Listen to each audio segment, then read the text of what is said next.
Jadi Bapak Ibu sekarang ini di tengah umat manusia hari ini tuh, orang berduit itu penguasa.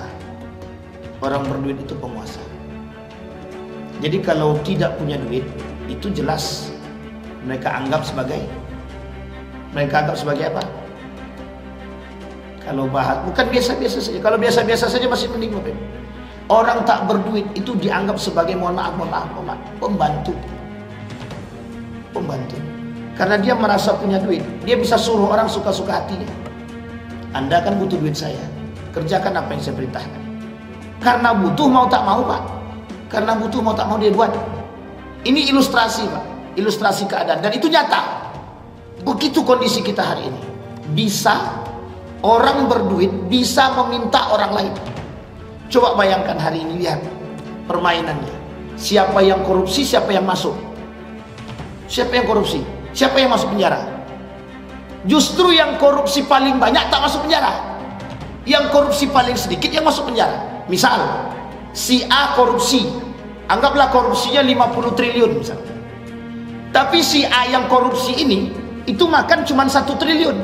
49 triliun yang makan atas. Yang masuk penjara yang mana? Yang makan 1 atau yang makan 49 tadi?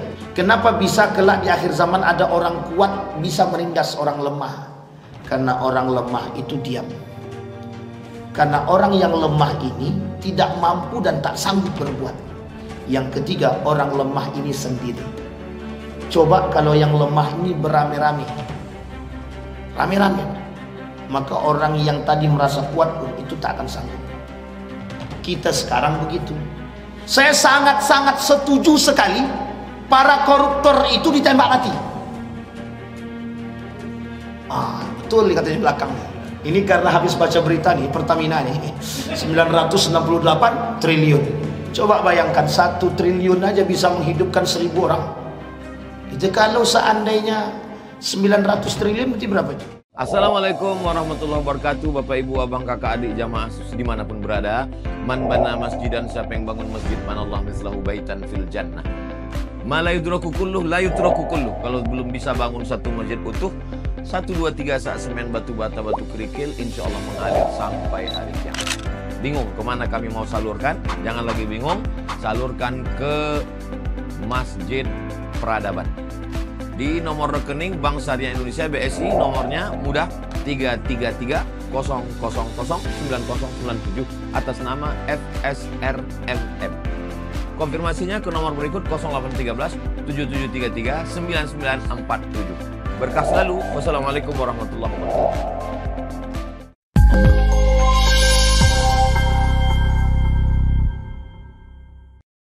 Bapak Ibu sekalian yang berbahagia, kembali kepada poin tadi.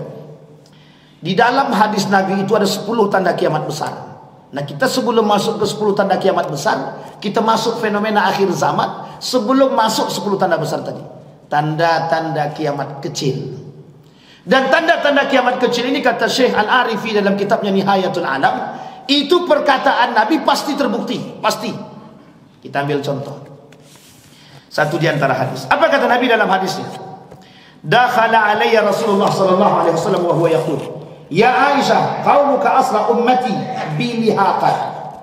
Kemudian faqalat, "Falamma jalasa qultu ya Rasulullah, ja'alani Allahu fu'adaka laqad dakhalta wa anta taqul kalaman ma zara'ani." Faqala, "Wa ma huwa?" Qalat, "Taz'umu anna qaumi asra ummatak bika lihaqat." Apa kata Nabi? Kelak di akhir zaman kata Nabi tidak akan terjadi hari kiamat sampai nanti orang-orang itu akan muncul kelompok-kelompok yang kuat. Dan uniknya kelompok-kelompok yang kuat ini akan memakan kelompok-kelompok yang lemah. Ini kalau dibahasakan seperti ini aja, ini agak ngambang sedikit. Kita akan berpikir apa maksudnya. Tapi ulama hadis menjelaskan Pak. Apa yang dimaksud oleh ulama hadis? Kelak akan muncul manusia-manusia yang kaya, yang rakus, yang kuat dengan kekayaannya, yang kuat dengan badannya, yang kuat dengan posisinya. Dan tujuan mereka apa? Memakan kelompok-kelompok yang lain. Bahasa lainnya Pak, menindas. Sudah terbukti atau belum? Bapak-bapak sebelah kanan bilang sudah, katanya. Ini agak pengalaman sedikit. Sudah terbukti belum ibu-ibu? Sekarang saya tanya ibu-ibu, bapak-bapak dan ibu-ibu, saya tanya, kalau ada orang punya duit, dan punya kekuasaan, punya jabatan misalnya, kira-kira orang itu bagaimana model jalannya? Model jalannya dulu, gimana? Tegap ya? Tegap. Ada alasan enggak tuh? Apa alasannya? Banyak duit, punya kekuasaan. Kira-kira lebih banyak mana? Orang yang punya duit dan kekuasaan ini yang mencium tangan orang tak berduit, atau orang tak berduit mencium tangan orang berduit? Ibu-ibu belakang yang jawab. Coba bayangkan, Pak. Dan ini penting untuk dipahami. Saya kasih ilustrasi sederhana, Bapak Ibu. Ini karakter soalnya. Jadi Bapak Ibu, sekarang ini di tengah umat manusia hari ini tuh, orang berduit itu penguasa. Jadi kalau tidak punya duit, itu jelas mereka anggap sebagai apa? Kalau bukan biasa-biasa saja. Kalau biasa-biasa saja masih mending, Bapak Ibu. Orang tak berduit itu dianggap sebagai mohon maaf, pembantu. Karena dia merasa punya duit, dia bisa suruh orang suka-suka hatinya. Anda kan butuh duit saya, kerjakan apa yang saya perintahkan. Karena butuh mau tak mau, Pak. Karena butuh mau tak mau dia buat. Mau halal ke, mau haram ke, mau apa ke, kita nggak tahu. Dan ini, Pak, mohon maaf ya, orang penguasa, orang yang berduit dan merasa kuat dengan yang dia miliki, dia mampu menindas siapapun yang dia mau. Dan ini sekarang yang terjadi. Orang punya duit, punya kekuasaan, dia bisa beli hukum. Yang terjadi apa? Yang punya hukum, yang salah tapi berduit bisa benar. Yang salah karena dia punya duit bisa betul. Apalagi kalau dia punya duit, punya kekuasaan. Oh, lengkap sudah itu. Kenapa kok bisa lengkap begitu? Mudah bagi dia.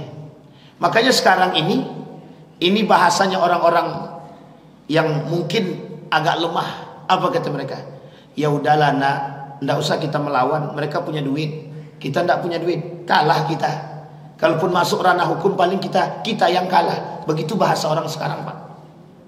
Kenapa begitu? Padahal yang salah dia. Kenapa kita tak berani memperjuangkan? Karena kita merasa lemah. Karena kita tak punya duit. Maka orang sekarang ini berpikir, Pak, untuk main jalur hukum. Kalau tak punya duit, dia berpikir untuk main jalur hukum. Nggak usahlah, pakai jalur kekeluargaan aja lah. Kalau pakai jalur kekeluargaan, ini cerita nyata. Satu ketika ada seorang pemuda ini nabrak seorang anak orang kampung lah, ditabrak. Ternyata pemuda ini, bapaknya ini ya penguasa lah gitu. Dan yang nabrak ini anak pemuda tadi. Di samping pemuda ini ada supirnya, Pak. Ada supirnya. Kemudian kasus ini diangkatlah, masuk jalur hukum. Apa kata dia? Supir, kau yang masuk penjara, akui bahwa kau yang nabrak. Semua kehidupan anakmu kami tanggung. Coba bayangkan. Itu nyata itu, Pak. Akhirnya apa yang terjadi? Akhirnya masuk penjara, Pak. 10 tahun beliau masuk penjara. Setelah 10 tahun, apa kata anaknya? Anaknya nggak kenal dengan bapaknya. Karena anaknya masih kecil waktu itu, nggak kenal sama bapaknya. Apa yang terjadi? Kezaliman yang dilakukan oleh mereka para penguasa yang tadi yang merasa punya duit. Dan ini penindasan, Pak. Kalau dia menolak, kalau dia tidak mau mengatakan itu, apa kata dia? Saya tak bayar gajimu. Saya tak akan kasih kamu duit. Saya tak akan kasih kamu sangon. Seorang yang bekerja, yang berharap, itu tidak sanggup berbuat apa-apa, Pak. Ini ilustrasi, Pak. Ilustrasi keadaan. Dan itu nyata. Begitu kondisi kita hari ini.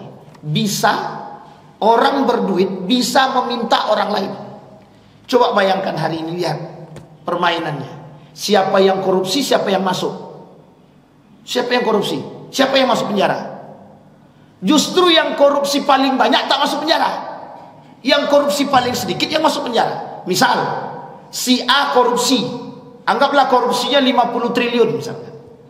Tapi si A yang korupsi ini itu makan cuma 1 triliun. 49 triliun yang makan atas. Yang masuk penjara yang mana? Yang makan 1 atau yang makan 49 tadi? Jawabnya barang semua tuh Pak. Ini kondisi Pak. Penindasan itu begitu.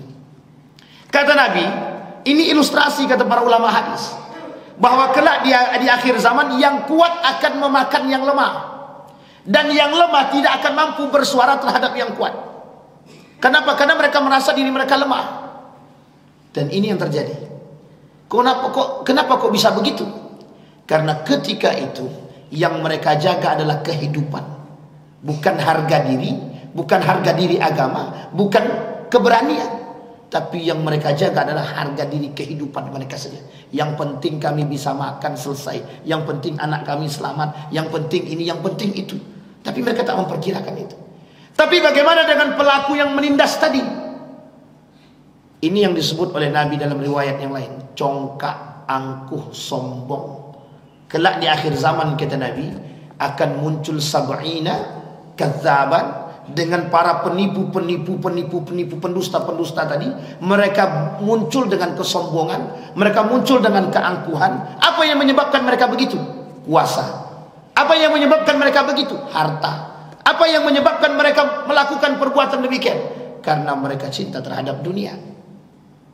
Sekarang sudah bisa kelihatan bagaimana mulianya orang kaya. Tak, mohon maaf, bukan muslim dia, kaya dia, jadi donatur masjid, dia masuk ke masjid dicium tangan itu Pak. Serius Pak.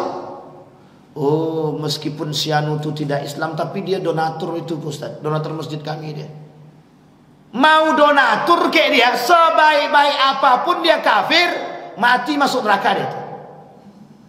Wah, ini penting untuk Pak, penting untuk dipahami Bapak Ibu, jangan tertipu Pak, jangan tertipu. Sebaik-baik apapun orang kafir, sebaik apapun, mati masuk neraka. Seburuk-buruk apapun orang muslim, kalau mati dia tak mati dalam keadaan kafir, mati masuk surga. Sampai di sini paham Bapak Ibu? Seburuk-buruknya muslim. Jadi jangan Pak, ini ada penyakit di tengah umat manusia, umat muslim hari ini. Lebih baik kami masuk rumah sakit orang kafir daripada rumah sakit orang muslim lagi. Ini penyakit nih, penyakit. Kami start sekolahkan anak di tempat sekolah Islam, kacau. Akhlaknya kacau. Manajemennya kacau. Tapi kami masukkan anak kami di sekolah kafir tuh aman dia Ustaz. Pintar dia, cerdas dia. Bagus bahasa Inggrisnya. Ini orang yang sudah termakan air itu. Air kekafiran. Jadi kenapa? Dia puji terus Pak. Ini munafik namanya. Orang seperti ini munafik. Jadi kalau ada orang yang memuji orang kafir ketimbang orang muslim, dalam segi apapun itu munafik itu. Iyalah jelas orang non muslim ini, orang kafir ini bagus sarananya Pak Ustaz. Sebagus apapun, sebaik apapun, mau Bapak puji bentuk apapun, mati pasti masuk neraka. Tidak bisa Pak. Ya Allah, tempat itu tempat aku berbuat, ya Allah, dia baik sama keluargaku, dia penyelamat nyawanya. Mati masuk neraka tuh. Sama yang memuji sekali. Serius Bapak. Tapi kalau seburuk-buruknya muslim sekalipun, kalau dia tak mati dalam keadaan kafir ataupun syirik, sebelum dia bertobat kepada Allah, mati dia atau bertobat dia kepada Allah, mati dia tetap masuk surga. Coba bayangkan. Tapi kalau dia mati dalam keadaan kafir dan syirik dan tidak bertobat kepada Allah, baru khalidina fi, dia akan kekal dalam neraka jahanam. Sampai di sini bisa dipahami Bapak Ibu? Baik, ini kondisi. Maka Bapak Ibu, apa yang terbaik bagi kita? Bapak Ibu sekalian yang berbahagia, jangan pernah merasa lemah. Harta, kekuasaan itu tidak lama umurnya Pak. Harus dilawan dengan keimanan. Jangan pernah goyangkan harga diri, agama, hanya karena persoalan yang sederhana Pak. Jangan korbankan agama, jangan korbankan harga diri, jangan korbankan keimanan hanya karena persoalan dunia. Allah tak pengen Pak. Gak mau Allah. Meskipun kalau kaitannya dengan nyawa itu dibenarkan. Kaitannya dengan nyawa. Ini tidak ada kaitannya dengan nyawa, tidak akan mati juga. Harus berpegang teguh. Nah yang seperti ini kata Nabi kelak di akhir zaman hilang. Dia akan sedikit demi sedikit hilang dari tubuh umat mukmin tadi. Sehingga mereka nyaman dengan kelemahan mereka. Mereka nyaman dengan diri mereka. Kenapa? Karena mereka berpikir saja, kami cari aman saja. Nah, sekarang saya tanya Bapak Ibu, orang mukmin sekarang lebih banyak mencari aman atau melawan? Cari aman atau melawan? Nampak orang melakukan kemungkaran di depan, diam saja tuh. Yang penting keluarga aku tak melakukan kemungkaran. Yang penting aku tidak. Mau yang lain lantak, terserah, kata dia. Betul apa salah? Coba. Kenapa kita tak berani melawan kemungkaran? Karena kita berpikir dalam diri kita, yang penting kami aman. Yang penting saya tidak. Biarlah mereka tapi saya tidak. Nampak tukang jual ayam yang melakukan kecurangan, disuntiknya ayam itu pakai obat suntik begitu. Ada obat suntik yang tidak dibenarkan itu. Cepat dia, hari ini disuntik, besok pagi langsung besar dia. Itu ada, bukan tidak ada, ada. Oh, dijuallah ayam tersebut. Nampak tahu dia. Kalau dikasih tahu nanti bermasalah, tak dikasih tahu itu dosa. Pertanyaannya, Bapak Ibu pilih yang mana? Mau kasih tahu atau tak kasih tahu? Nah, kalau antuk sebelah ini katanya kasih tahu, ini semangat berarti itu, mantap tuh. Tapi kalau tak dikasih tahu, berarti kita sedang apa? Bekerja sama dengan mereka. Tapi kami tak tahu menahu, Ustaz. Iya, tapi sudah nampak. Kalau sudah nampak, tahu berbuat dia jelas perbuatan salah, kita tidak menegur, kita yang berdosa. Nah, coba bayangkan, nampak tetangga, mohon maaf ya, laki-laki datang ke rumah itu bolak-balik, rupanya perempuan itu janda. Tak berani Pak RT, Pak RW menegur. Pak RT, Pak RW ini besok di akhirat harus bertanggung jawab tuh. RT, RW, kau lihat tak tetangga janda yang sering datang laki-laki itu bolak-balik? Lihat, kenapa tak kau tegur? Jawaban RT, aku tak berani. RT-nya masuk dalam neraka tuh. Begitu, iya. Kenapa? Karena dia tahu kemungkaran tapi tak berani menolak. Ini penting, Pak. Inilah kenapa yang diangkat jiwa-jiwa seperti ini, Pak, oleh di dalam diri para sahabat itu tidak ada satupun yang bisa menandingi sampai hari ini. Karena sahabat itu yang terbaik. Yang terbaik, Pak. Sahabat nampak satu kemungkaran langsung ditegur. Kita 100 kemungkaran pun nampak, takkan kita tegur, Pak. Apa alasannya? Kalau orang minum khamar, saya yakin kita tak berani. Orang narkoba, saya yakin kita tak berani. Daripada kami dipukulnya, Ustaz. Kami pernah, Pak. Saya pernah di depan Indomaret minum deh, kawan saya minum awal ditempelengnya, sakit memang, tapi tempeleng balik. Artinya berantem, Pak. Cuman karena kita agak rame, dia sendirian, menang kita. Tapi kalau dia rame awak sendiri, kabur juga kan, Pak. Yang penting berani dulu. Ini penting, Pak. Coba kita ambil contoh misalkan begal, geng motor dan lain sebagainya. Kasus itu di mana-mana, Pak. Di mana-mana.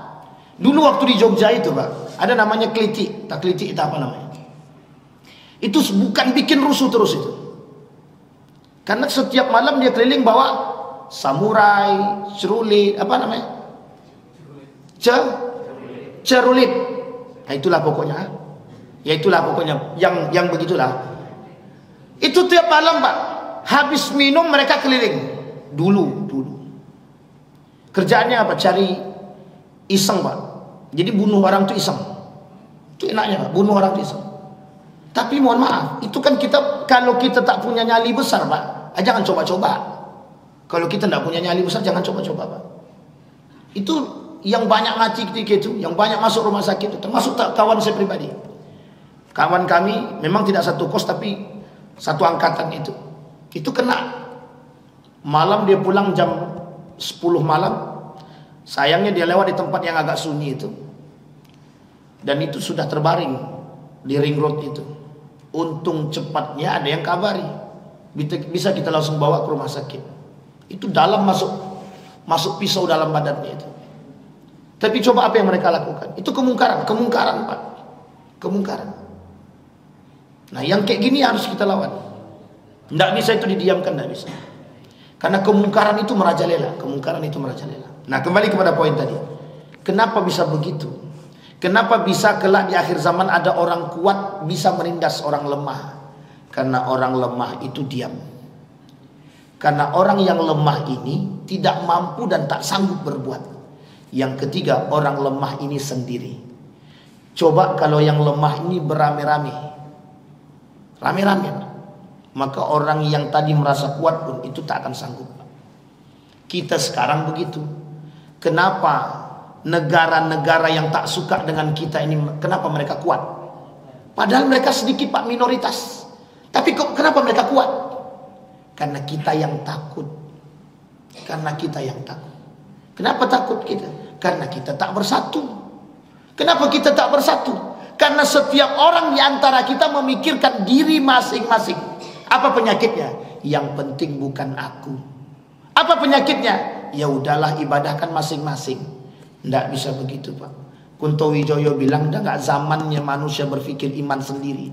Namanya social piety. Harusnya sekarang itu beriman berjamaah. Iman berjamaah, sama-sama.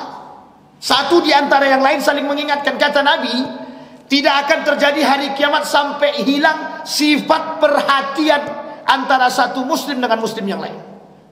Dan itu terjadi hari ini. Setiap muslim hari ini hanya berpikir tentang ibadah dia sendiri-sendiri. Ini saya kasih contoh. Paling nampak ketika berangkat umroh. Apa yang ditanamkan dalam benak setiap orang yang berangkat umroh. Kami berangkat umroh pengen ibadah. Betul apa tidak? Tapi sampai di sono Bapak Ibu, mereka memang pengen ibadah ke masjid. Sehingga ketika di sekitar mereka ada yang tak mampu, yang sakit, mereka tidak mau urus. Kau ini mengganggu ibadah kami aja. Kau cari aja lah ke rumah sakit kita di mana, biar kami nggak terganggu ibadahnya. Bapak Ibu, saya katakan hari ini, orang yang seperti ini itu adalah ciri khas. Orang yang seperti ini ibadahnya tidak bermanfaat. Hablum minallahnya bagus, hablum minannasnya buruk, tidak bisa masuk surga. Yang bisa masuk surga atau apa? Imbang dua-duanya. Hablum minannasnya baik, hablum minallahnya buruk, tak masuk surga. Hablum minallahnya baik, tapi hablum minannasnya rusak, tidak masuk surga. Karena syarat masuk surga itu tidak ada satu hati pun, tidak ada satu jiwa pun yang tersakiti. Jadi Bapak Ibu, kalau masih ada yang tersakiti di bulan Ramadan ini, siapapun tetangga yang sakit hati sama kita, samperin Pak. Daripada tidak ada gunanya puasa kita. Kalau kita yang menyakiti. Tapi kalau kita yang disakiti, cepat-cepat keluarkan kalimat maaf untuk mereka sekalipun mereka belum datang kepada kita. Kenapa demikian? Daripada puasa mereka tidak bermanfaat. Karena orang yang melakukan kezaliman terhadap siapapun umat manusianya, satu orang saja, itu amal ibadahnya tidak Allah terima. Pertanggungjawabannya harus di dunia.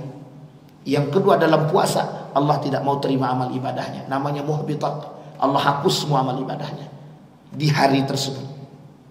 Tapi kalau selama itu dia tidak bertegur sapa, selama itu dia menyakiti orang, selama 30 hari, maka selama 30 hari puasa yang tidak diterima oleh Allah. Sayang apa tak sayang? Rugi apa tak rugi? Itu yang terjadi. Baik, itu yang pertama. Itu baru hadis pertama nih Bapak Ibu. Kemudian hadis yang kedua. Kata Nabi dalam hadisnya, anna Rasulullah sallallahu alaihi wasallam qala, la yantaqidna ural Islam urwatan fakullama intaqadat urwatan tatabbadan nas billati talih wa awwalahunna naqdul hukmi wa akhiruhunna as-salah. Kata Nabi, kelak di akhir zaman akan muncul orang-orang tidak mau berhukum dengan hukum yang Allah turunkan bagi mereka. Ini poin penting. Tapi mereka justru mengambil hukum dari yang bukan atau selain daripada agama. Itu yang pertama. Yang kedua, kelak di akhir zaman hukum Allah ini akan hilang. Allah akan tarik sedikit demi sedikit syariatnya. Yang ketiga, kata Nabi, kelak yang akan hilang dari umat mukmin adalah, yang terakhir hilang dari umat muslim adalah salat. Ada 3 poin. Poin pertama, hari ini kita lihat Berapa banyak faktor hukum adat dan undang-undang lebih tinggi daripada hukum agama? Berapa banyak? Karena itu sandaran, Ustaz. Betul. Baik, kita kesampingkan undang-undang nih. Sekarang kita masukkan hukum adat. Kalau Bapak Ibu pergi ke daerah-daerah, kira-kira seberapa kuat hukum adat ketimbang hukum agama? Berapa kuat hukum adat? Kalau kita merujuk kepada dahulu, Pak, hukum adat lebih berpengaruh daripada hukum agama. Betul apa salah? Nikah harus pakai nikah hukum adat. Pembagian waris hak pakai hukum adat. Kalau tidak hukum adat, kami tak terima. Kalau tak nikah hukum adat, tidak sah nikahnya. Sampai berkelahi hanya gara-gara adat. Pihak pria minta pakai adat dia, pihak perempuan pakai minta adat dia. Akhirnya apa? Tak jadi nikah. Hanya gara-gara hukum adat. Hukum adat kami begini. Hukum adat kami begini. Wah, ini sulit nih, Pak. Besok kalau semuanya punya ego masing-masing, udahlah, tak usah nikah lagi. Nikah dengan adat yang sama sajalah. Makanya nikah itu kadang-kadang butuh waktu panjang sekali untuk berpikir. Bukan masalah apa, masalah panjang itu masalah perdebatan keluarganya aja itu. Sebenarnya tinggal masuk, datang ke kantor KUA, sah, selesai itu, Pak. 5 menit pun tak sampai itu. Aku nikahkan engkau dengan si fulan ibn fulan dengan mahar sekian, sah, selesai. Nak sampai 5 menit. Tapi yang membuat panjangnya yang mana? Nah, ini perhitungan hukum adat ini tadi. Apatah lagi sekarang dengan ada undang-undang. Uniknya kalau undang-undang tidak sejalan dengan hukum agama Islam, itu masalah bagi orang muslim. Nikah beda agama misalkan, apa hukumnya? Haram. Kalau sempat ada undang-undang yang membenarkan, kira-kira Bapak Ibu ikut yang mana? Ikut undang-undang atau ikut agama? Iya, sekarang sudah nikah semua, makanya bilang hukum agama. Coba kalau belum nikah. Nah, ini persoalan. Ini persoalan, Bapak Ibu. Makanya Bapak Ibu, Islam punya syariat, Islam punya undang-undang, Islam punya hukum. Orang mencuri, kenapa? Maka Bapak Ibu saya sampaikan di sini. Saya sangat-sangat setuju sekali para koruptor itu ditembak mati. Betul katanya di belakang nih. Ini karena habis baca berita nih, Pertamina nih 968 triliun. Coba bayangkan 1 triliun aja bisa menghidupkan 1000 orang. Itu kalau seandainya 900 triliun berarti berapa itu? 9.000 orang ya? Akan lumayan nih. 1 triliun berarti kalau 900 berapa itu? 900. Jadi lebih lah pokoknya itu. Tak berapa juta nggak tahu kita kan. Coba bayangkan, Pak. Ini 968 triliun, Pak. Saya kira yang makan tidak satu orang berjamaah. Kalau 1 orang yang makan itu kayaknya entah 10 turunan nggak selesai itu duitnya. Kita tidak kembali ke sana, Pak. Sekarang kita kembalikan poinnya. Maka saya bilang begini, kenapa hukum Islam tidak bisa diterapkan? Ada alasan, ada, Pak. Ada alasan. Karena kalau hukum Islam ini diterapkan, banyak orang tak akan melakukan kezaliman. Makanya mohon maaf, di Saudi sendiri itu hukum potong tangan itu tidak langsung sekarang, pakai hak asasi manusia. Misal kalau ini kan Bang Amir, kita anggap yang di sana Bang Amar. Bang Amar maling, Pak, maling. Kalau dulu, Pak, maling dia langsung ambil, tangkap, ketahuan, dibawa ke Masjid Qisas di hari Jumat, langsung dikisos, langsung dipotong tangannya, Pak. Tapi sekarang tak. Panggil dulu orang tuanya. Bu, anak ibu, anak bapak ini mencuri. Tolong diajarkan ya. Tolong dinasihati. Oke, selesai. Namanya SP1. Buat lagi dia, panggil Pak SP2.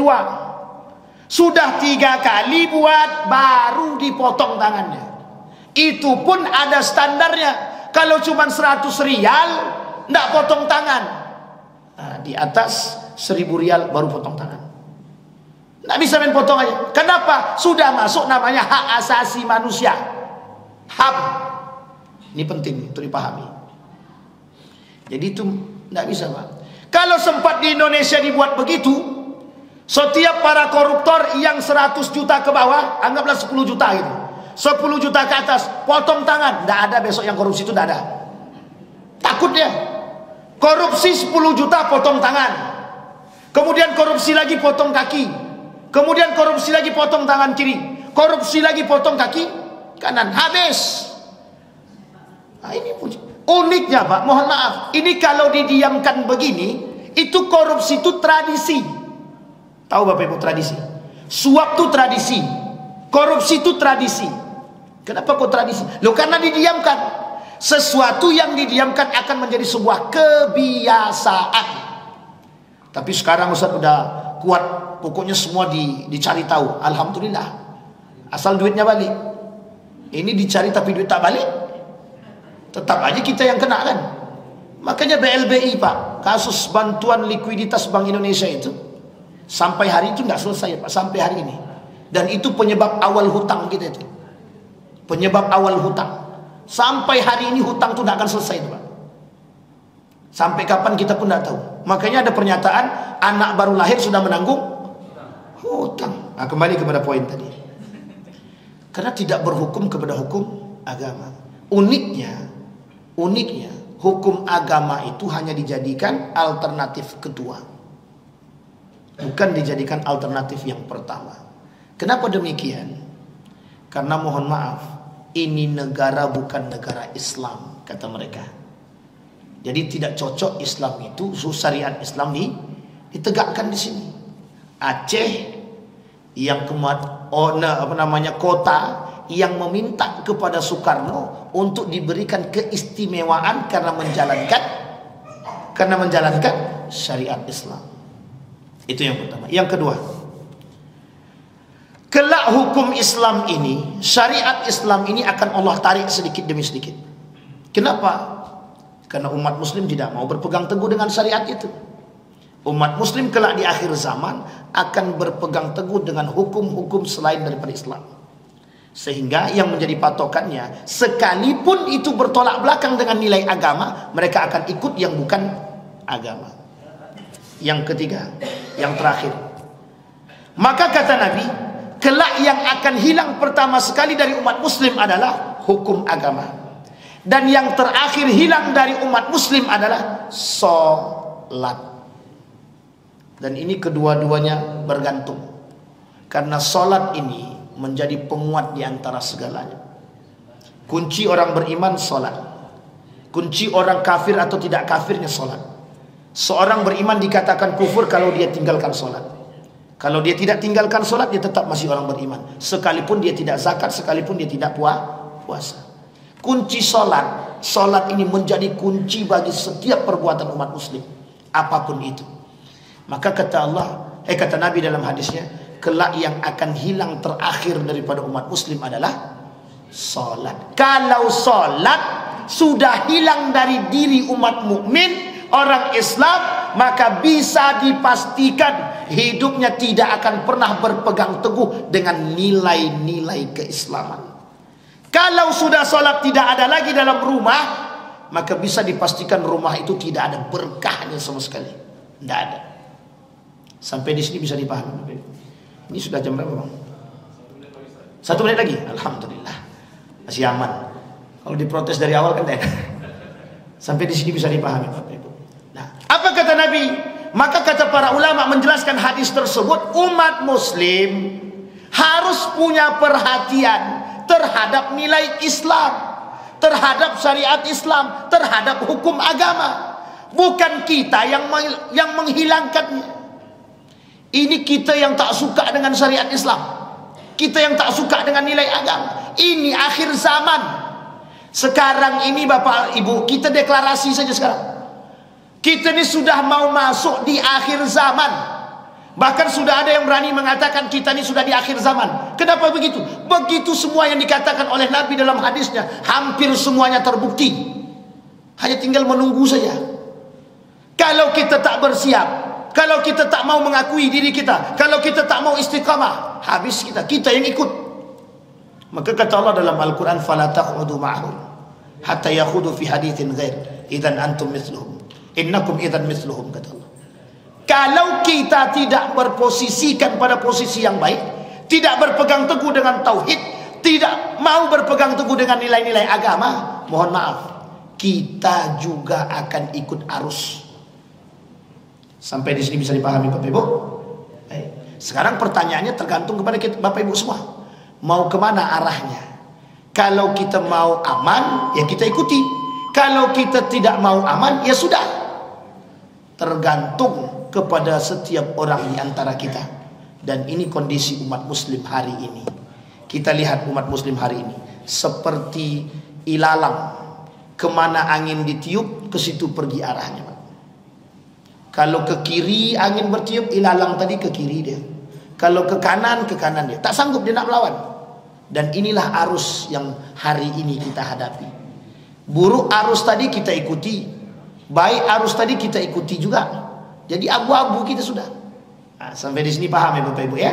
Maka kata Nabi, dalam riwayat yang lain kata Nabi, berpegang teguh dengan hukum, berpegang teguh dengan nilai agama, berpegang teguh dengan agama itu sendiri, itulah yang kelak bisa menyelamatkan kita. Maka Nabi menyampaikan 1400 tahun yang lalu, pegang Al-Quran dan Sunnah. Maksudnya apa? Kembalilah kepada Al-Quran dan Sunnah, selalu berpegang teguh dengan itu, maka engkau tidak akan tersesat sedikit pun.